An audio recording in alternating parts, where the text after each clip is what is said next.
Kovai Swadeshi expo and food carnival 2026 Kongu மண்டலமே அதிர காத்திருக்கும் பெருநிகழ்வு. பங்கேற்பாளர்கள் இந்திய நாட்டின் ஒப்பற்ற நிதியமைச்சர் மாண்புமிகு திருமதி நிர்மலா சீதாராமன், மத்திய வர்த்தகம் மற்றும் தொழில்துறை அமைச்சர் மாண்புமிகு திரு பியூஷ் கோயல், தமிழ்நாட்டின் சிறு குறு மற்றும் நடுத்தர தொழில்துறை அமைச்சர் மாண்புமிகு திரு மதன் ராஜா.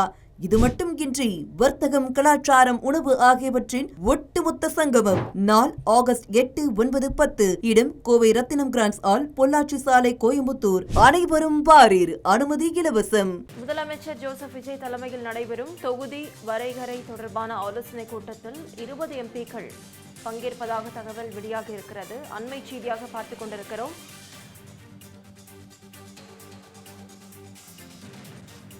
முதலமைச்சர் ஜோசப் விஜய் தலைமையில் நடைபெறும் தொகுதி வரையறை தொடர்பான ஆலோசனை கூட்டத்தில் 20 எம்பிக்கள் பங்கேற்க உள்ளதாக தகவல் வெளியாக இருக்கிறது.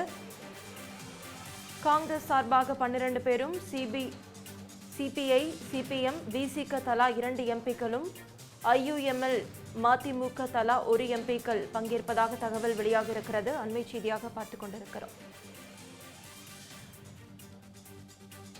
தாவேக அழைப்பு விடுத்த தமிழக எம்பிக்கள் கூட்டத்தை திமுக, அதிமுக, தேமுதிக, மக்கள் நீதி மய்யம் ஆகிய கட்சிகள் புறக்கணித்துள்ளதாகவும் தகவல் வெளியாக இருக்கிறது. இது குறித்த முழு விவரங்களை தலைமைச் செய்தியாளர் விக்னேஷ் வழங்க கேட்கலாம். விக்னேஷ், வணக்கம். முழு விவரங்கள். நவீனா, வணக்கம். இன்று மாலை 3 மணிக்கு சென்னை கலைவாணர் அரங்கத்தில் தமிழக முதலமைச்சர் ஜோசப் விஜய் தலைமையில் தொகுதி மறுவரை தொடர்பான நாடாளுமன்ற, மாநிலங்களவை மற்றும் மக்களவை உறுப்பினர்கள் ஆலோசனை கூட்டம் முதலமைச்சர் ஜோசப் விஜய் தலைமையில் நடைபெறவிருக்கிறது. அதற்கான ஏற்பாடுகள் அனைத்தும் தயார் நிலையில் இருக்கின்றன. இந்த நிலையில் இந்த கூட்டத்தில் பங்கேற்கக்கூடிய எம்பிக்கள், புறக்கணிக்கக்கூடிய எம்பிக்கள் என 2 விவரங்கள் அதிகாரப்பூர்வமாக வெளியாகி இருக்கின்றன. அதன் அடிப்படையில் முதலமைச்சர் ஜோசப் விஜய் தலைமையில் நடைபெறக்கூடிய இந்த ஆலோசனை கூட்டத்தில் காங்கிரஸ் கட்சியை சேர்ந்த 12 நாடாளுமன்ற உறுப்பினர்கள், சிபிஐ கட்சியை சார்ந்த 2 நாடாளுமன்ற உறுப்பினர்கள், சிபிஎம் கட்சியை சார்ந்த 2, விசிகாவை சார்ந்த 2 ஆகியோர் கலந்து கொள்ள இருக்கிறார்கள். அதோடு ஒரு நாடாளுமன்ற உறுப்பினரை வைத்திருக்கக்கூடிய மதிமுக, ஐயுஎம்எல் ஆகிய கட்சியை சார்ந்த அந்த நாடாளுமன்ற உறுப்பினர்களும் இந்த ஆலோசனை கூட்டத்தில் கலந்து கொள்ள இருக்கிறார்கள். மொத்தமாக 20 நாடாளுமன்ற உறுப்பினர்கள் இந்த ஆலோசனை கூட்டத்தில் பங்கேற்க இருக்கிறார்கள். அதே நேரத்தில் 37 நாடாளுமன்ற உறுப்பினர்கள் முதலமைச்சர் தலைமையில் நடைபெறக்கூடிய இந்த ஆலோசனை கூட்டத்தை புறக்கணிப்பதாக அறிவித்திருக்கிறார்கள்.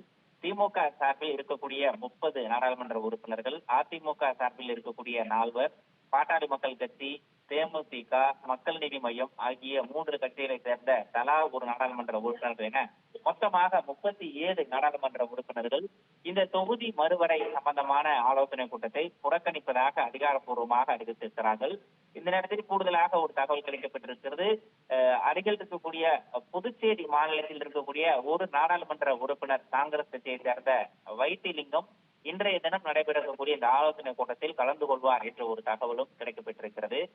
தமிழகத்தில் தற்போதைய தலையாய பிரச்சனையாக இருக்கக்கூடிய காவிரி நதிநீர் விவகாரம், மேகதாது அணை விவகாரம், பயிர்க்கடன் முழுமையாக தள்ளுபடி உள்ளிட்ட முக்கிய பிரச்சனைகளை ஓரங்கட்டி வைத்துவிட்டு இந்த சட்ட மசோதா, அதாவது தொகுதி மறுவரை செய்வதற்கான சட்ட மசோதா எப்போது வெளியே வர இருக்கிறது என்பது தொடர்பாக மத்திய அரசு எந்த விதமான அதிகாரப்பூர்வ அறிவிப்பையும் வெளியிடாத நிலையில் அதற்காக நடைபெறக்கூடிய இந்த ஆலோசனை கூட்டத்தில் பங்கேற்பதற்கு தேவையில்லை என்ற ஒரு கருத்தை முன்னிறுத்தி பல்வேறு அரசியல் கட்சிகள் தங்களுடைய எதிர்ப்பை பதிவு செய்து இந்த கூட்டத்தில் பங்கேற்காமல் புறக்கணிப்பதாகவும் அறிவித்திருக்கின்றன. குறிப்பாக திமுகவை பொறுத்தவரையில் கடந்த தேர்தலுக்கு முன்பாக திமுகவும் காங்கிரசும் கூட்டணியில் இருந்தது. இப்போது திமுக கூட்டணியை விட்டு காங்கிரஸ் வெளியேறி, அது மட்டும் இல்லாமல் விசிக, கம்யூனிஸ்ட் கட்சிகள், மதிமுக உள்ளிட்ட கட்சிகளும் கூட திமுக கூட்டணியை விட்டு வெளியேறி தாவேகா கூட்டணியில் புதிதாக இணைந்திருக்கின்றன.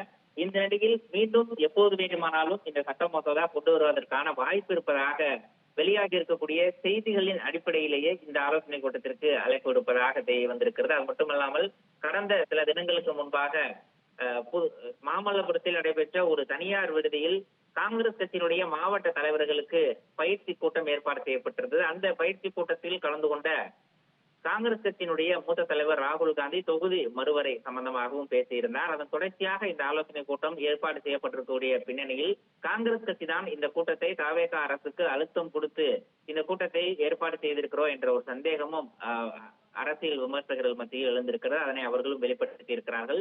தற்போதைய நிலவரத்தின் அடிப்படையில் தமிழகத்தில் மொத்தமாக 57 நாடாளுமன்ற, மக்களவை மற்றும் மாநிலங்களவை உறுப்பினர்கள் இருக்கிறார்கள். இதில் 20 நாடாளுமன்ற உறுப்பினர்கள் இன்று நடைபெறக்கூடிய இந்த ஆலோசனை கூட்டத்தில் கலந்து கொள்கிறார்கள். 37 பேர் புறக்கணிப்பதாக அறிவித்திருக்கிறார்கள். புதுச்சேரி மாநிலத்தில் இருக்கக்கூடிய ஒரே ஒரு காங்கிரஸ் கட்சியினுடைய நாடாளுமன்ற உறுப்பினர் இன்றைய கூட்டத்தில் கலந்து கொள்வார் என்று எதிர்பார்க்கப்படக்கூடிய சூழலில் அது உறுதியாகும் பட்சத்தில் இந்த கூட்டத்தில் பங்கேற்கக்கூடிய நாடாளுமன்ற உறுப்பினர்களுடைய எண்ணிக்கை 21ஆக உயர இருக்கிறது. இன்று நடைபெறக்கூடிய இந்த ஆலோசனை கூட்டத்தில் காங்கிரஸ் கட்சியினுடைய மூத்த தலைவரும் நாடாளுமன்ற உறுப்பினருமான ப. சிதம்பரமும் பல்வேறு கருத்துக்களை எடுத்துரைக்க இருப்பதாக தகவல் கிடைக்கப்பட்டிருக்கிறது. ஏற்கனவே இந்த மறுவரையறை சம்பந்தமான பிரச்சனையில் திமுக ஆட்சியில் இருந்த காலத்தில் அப்போதைய முதலமைச்சர் மு. க. ஸ்டாலின் தலைமையிலும் 3 தீர்மானங்கள் நிறைவேற்றப்பட்டிருந்தன. அந்த தீர்மானத்தை ஒட்டியே இன்றைய தினம் நடைபெறக்கூடிய இந்த ஆலோசனை கூட்டங்களும் தீர்மானங்கள் நிறைவேற்றப்படும் என்ற ஒரு தகவலும் கிடைக்கப்பட்டிருக்கிறது. அபினா, முழு விவரங்களுக்கு நன்றி விக்னேஷ்.